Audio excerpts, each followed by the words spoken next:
Every year we repeat the same ritual. We rake, we pile, we wait. And we convince ourselves that by spring, that mountain of leaves will magically transform into rich, crumbly garden soil. But spring comes. You walk out with a shovel, hopeful. You peel back the top layer. And underneath, wet sheets of matted leaves, cold, sour, slimy, heavy. Not soil, not compost, just compressed disappointment. And this is where most people quietly give up. They assume they failed. They assume composting is complicated. They assume they don't have the green thumb. So they bag it up and send it to the curb. But here's the truth. You didn't fail. The leaves didn't fail. The method failed. Because what you built wasn't a compost system. You built a storage pile. Nature does break leaves down. Eventually. 3 years? Maybe 4. But you're not running a forest. You're running a garden that needs fertility this season. So, let's talk about what actually went wrong. When you stack whole leaves in a pile, you're stacking waterproof shingles. Leaves are designed to shed water. They resist soaking. They compress. They squeeze out air. And without air, biology shuts down. Compost isn't about time. It's about oxygen. It's about ratio. It's about biology. Dead leaves are almost pure carbon, roughly an 80.1 carbon to nitrogen ratio. That's fuel with no spark. Microbes need nitrogen to build their bodies. Without it, they stall. The pile goes cold. It doesn't rot. It preserves. So here's how we fix it. First rule, shred everything. Run the mower over the leaves twice. Turn shingles into confetti. When you shred leaves, you destroy the waterproof barrier and multiply surface area. Now microbes can actually enter the material. Second rule, add liquid nitrogen, not dry powder. Dry fertilizer falls to the bottom. Coffee grounds clump, they don't integrate. Instead, make a nitrogen solution. If you have chickens or rabbits, 2 shovels of fresh manure in a 5-gallon bucket of water. Stir until it looks like dark coffee. No livestock? 2 cups of blood meal or pelletized chicken manure dissolved into 5 gallons of water. That's your accelerator. Then build on bare soil, never concrete. Compost must stay connected to the earth. Layer 6 inches of shredded leaves. Pour nitrogen solution. Mix thoroughly. Do the sponge test. Squeeze a handful. If water streams out, it's too wet. If it crumbles apart, it's too dry. You want it to hold shape and release just 1 or 2 drops. That's the sweet spot. Keep layering until the pile is at least 3 feet tall and 3 feet wide. That size traps heat, and heat is everything. Now step back. Wait 3 days. On a cold morning, pull back the tarp. You should see steam rising. Stick your hand in. It should feel hot, 130 to 150 degrees. That heat means life is active. Weed seeds dying, pathogens destroyed, carbon breaking down. On day 5, turn it. Outside to the inside. Inside to the outside. Add water if needed. Turn every 2 days. By day 10, it won't look like leaves anymore. By day 18, it will stop heating. That's not failure, that's completion. You just compressed a year of decay into 3 weeks. And what's left? Dark, crumbly, earthy compost. It smells like a forest floor after rain. This isn't waste management, it's wealth creation. Every wheelbarrow is soil you didn't buy. Plastic you didn't throw away. Money you didn't spend. But more importantly, it's control. You stop seeing your yard as a mess to clean up. You start seeing it as a closed-loop system. Fuel falls from the sky every autumn. Most people treat it as trash. Now you know it's energy. But only if you unlock it. Start with 1 pile, just 1. Watch it steam. Feel that heat. And once you do, you'll never look at leaves the same way again. You won't be waiting for nature anymore. You'll be directing it. The leaves are falling. The system is ready. It's time to build your fire. And once you run that first 18-day cycle, something shifts. You stop thinking like a homeowner. You start thinking like a soil builder. Because here's what most people never realize. Compost isn't the end product. It's the beginning of a chain reaction. When you spread that finished compost onto your beds, you're not just feeding plants, you're feeding soil life. Billions of organisms wake up when that dark, crumbly material hits the ground. Fungi stretch. Bacteria multiply. Earthworms rise toward the surface. And those organisms do something fertilizer never can. They build structure. Structure is what holds water during drought. Structure is what prevents root rot during heavy rain. Structure is what allows oxygen to move underground. Healthy soil feels alive because it is alive. And when your soil is alive, your plants stop struggling. They root deeper, they grow faster, they resist disease naturally. You'll notice it first in the leaves, darker green, thicker stems. Then in production, heavier tomatoes, fuller peppers, greens that don't wilt by noon. That's not magic, that's biology restored. And here's the deeper layer. When you compost your own leaves, you're capturing last summer's sunlight. Every leaf that fell was built from solar energy. The tree pulled carbon from the air and stored it in that tissue. When you compost properly, you're returning that stored sunlight to the soil to power next year's harvest. It's a cycle. Energy to leaf, leaf to compost, compost to soil, soil to food, closed loop, no waste, no dependency. And once you understand this, you stop chasing quick fixes. You stop buying random bags of amendments hoping something works. You start thinking in systems, because fertility isn't purchased, it's managed. Now here's something practical. After your first successful pile, don't scale up immediately. Instead, observe. Spread that compost on one bed, leave another bed untreated. Watch the difference. Pay attention to moisture retention. Pay attention to plant vigor. Pay attention to how often you need to water. This is how confidence builds, not from theory, from comparison. And when you see the difference with your own eyes, composting stops being a chore, it becomes leverage. Because the truth is, most gardening problems aren't plant problems, they're soil problems. Weak soil creates weak plants. Weak plants invite pests. Pests create frustration. Frustration leads to chemicals. Chemicals damage soil life. And the cycle spirals downward. But compost reverses that spiral. It rebuilds the foundation. And foundations solve problems before they appear. That's the real power here. You aren't just decomposing leaves. You're building resilience. You're insulating yourself from rising soil prices, from supply shortages, from low-quality bagged mixes.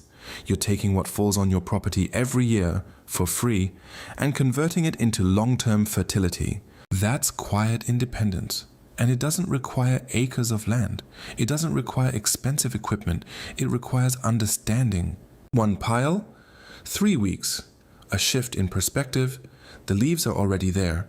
The microbes are already there. The only missing piece was the spark. Now you have it. And once you see steam rising from a pile you built with your own hands, you won't just feel productive. You'll feel powerful, because you'll realize something most people never do. Your yard was never a maintenance problem. It was an energy system waiting to be activated, and now you know how to turn it on. Now let's zoom out for a moment. Because once you understand how to unlock leaves, you start seeing opportunity everywhere. Grass clippings, nitrogen kitchen scraps, moisture and biology, weeds you pulled from the beds, minerals mined from deep in the soil. Most people see yard work as cleanup. But cleanup is just misplaced fertility. Every property produces waste. Very few properties recycle it intelligently, and that's the divide. The average homeowner exports nutrients every single week. Bagging leaves, hauling clippings, throwing scraps in the trash. Then they turn around and buy soil. Buy fertilizer, buy mulch. They're paying twice, once to remove fertility, once to replace it. But once you run compost as a system, you flip that equation, nothing leaves. Everything cycles, autumn leaves become spring soil, summer weeds become full fertility. Even small amounts compound over time. One pile this year becomes richer beds next year. Richer beds produce stronger plants. Stronger plants drop more organic matter, and the loop tightens. This is how old farms built deep topsoil without synthetic inputs. Not through massive machinery, not through chemical formulas. Through accumulation, through patience paired with intention. And here's something subtle but important. When you build soil consistently, gardening gets easier every year. Water less, weed less. Fertilize less, fight fewer diseases. Because healthy soil buffers extremes, it absorbs heavy rain. It holds moisture during drought. It releases nutrients slowly instead of dumping them all at once. That's stability, and stability is what most gardeners are really chasing. Not bigger tomatoes, not perfect carrots, but predictability. Compost gives you that. And the best part? The raw materials fall from the sky every year. No invoice. No subscription. No delivery truck. Just leaves waiting. So don't think of this as a seasonal project. Think of it as installing infrastructure, like putting in irrigation, like building raised beds. Once you understand the ratios, the moisture, the timing, you can repeat the cycle forever. And every time you do, your soil gets deeper, darker, more alive. One day you'll push a shovel into your bed and it will slide in effortlessly. No clods, no resistance, just soft, rich earth. That's not luck. That's accumulated cycles. That's compost, done correctly year after year. And when that happens, you'll realize something powerful. You stopped gardening against nature and started gardening with it. The leaves are not the problem. They're the resource. The microbes are not mysterious. They're waiting, and the system, it's already built. All you had to do was light the fire. And here's the part almost nobody talks about. When you build compost this way, intentionally, actively, biologically, you aren't just improving soil. You're changing your relationship with time. Most people garden reactively. Something looks yellow, they add fertilizer. Something wilts, they add water. Something gets chewed, they spray. It's constant response. But when your soil is rich with finished compost, you move from reaction to prevention, because living soil moderates extremes before they become problems. Nutrients are buffered, water is stored. Roots grow deeper. Microbial life competes with pathogens before disease takes hold. You stop chasing symptoms. You strengthen the foundation. And foundations change everything. There's also a mental shift that happens. When you successfully turn a pile of dead leaves into steaming, living compost in under 3 weeks, you stop seeing decay as waste. You start seeing it as transformation. Rot isn't failure, it's transition. That shift alone changes how you approach gardening. Even setbacks feel different. Crop failed? That biomass becomes next season's fertility. Pulled weeds?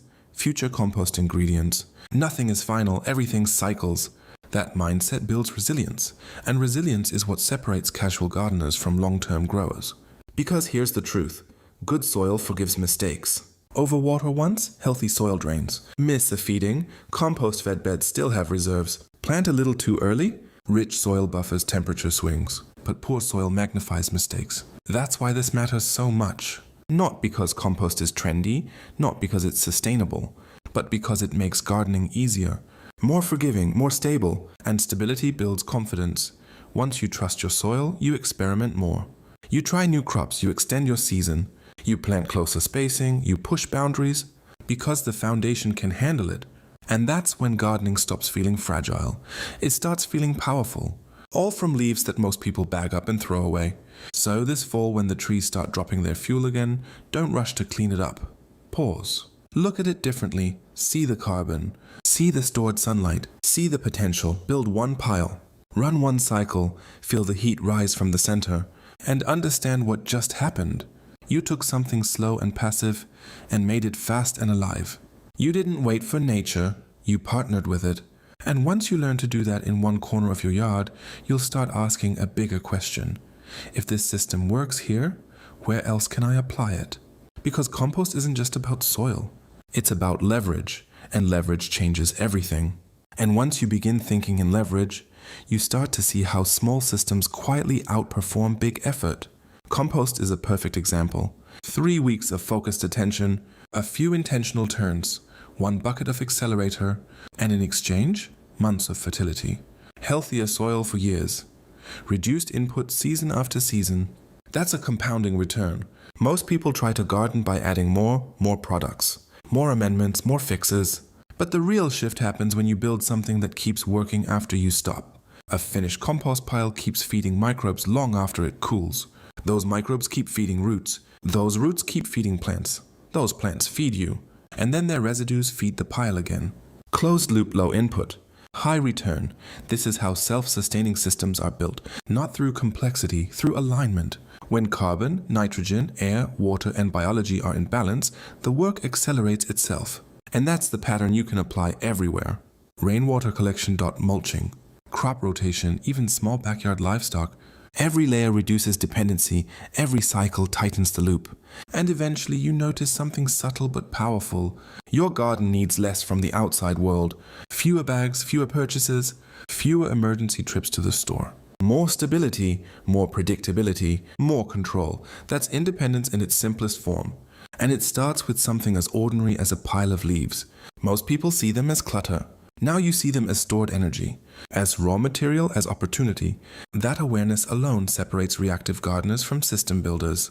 So when autumn comes again, don't dread it. Anticipate it, because the leaves aren't a chore.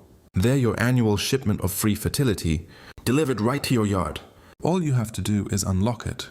Build the pile, strike the spark. Turn it with intention, and let biology do what it has always done best. Transform. What used to feel like yard waste becomes the foundation of your next harvest. And once you understand that cycle, you're no longer just gardening. You're managing energy, and that's where real leverage begins. So let's bring this home. This was never really about leaves. It was about control. Control over fertility. Control over inputs. Control over outcomes. Most people outsource their soil. They outsource their nutrients. They outsource their resilience. And then they wonder why gardening feels fragile, expensive, unpredictable. But when you take a pile of fallen leaves and turn it into living compost in 18 days, something clicks. You realize fertility isn't scarce, it's just misunderstood. You realize waste isn't waste, it's mismanaged carbon. You realize you don't need to buy the solution. You need to unlock the system. That's the deeper lesson. The pile didn't change because you worked harder. It changed because you worked correctly. You adjusted ratios. You added oxygen. You introduced biology. And you let natural processes run at full capacity. That's leverage. Small shift, massive acceleration. And once you understand that principle in composting, you start applying it everywhere. Where is the carbon lock in your garden? Where is the missing nitrogen? Where are you stacking shingles instead of building engines? Because most slow results aren't caused by laziness. They're caused by imbalance. Fix the imbalance, and time compresses. Decay accelerates, growth compounds. That's what you just learned. You didn't just build compost, you built momentum.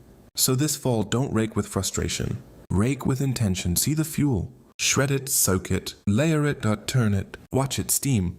And when that first curl of heat rises into the cold morning air, understand what you're witnessing. Energy released, cycles restored, a system activated. The leaves are falling again. The biology is waiting. The only question is, are you going to bag it? Or are you going to build your fire?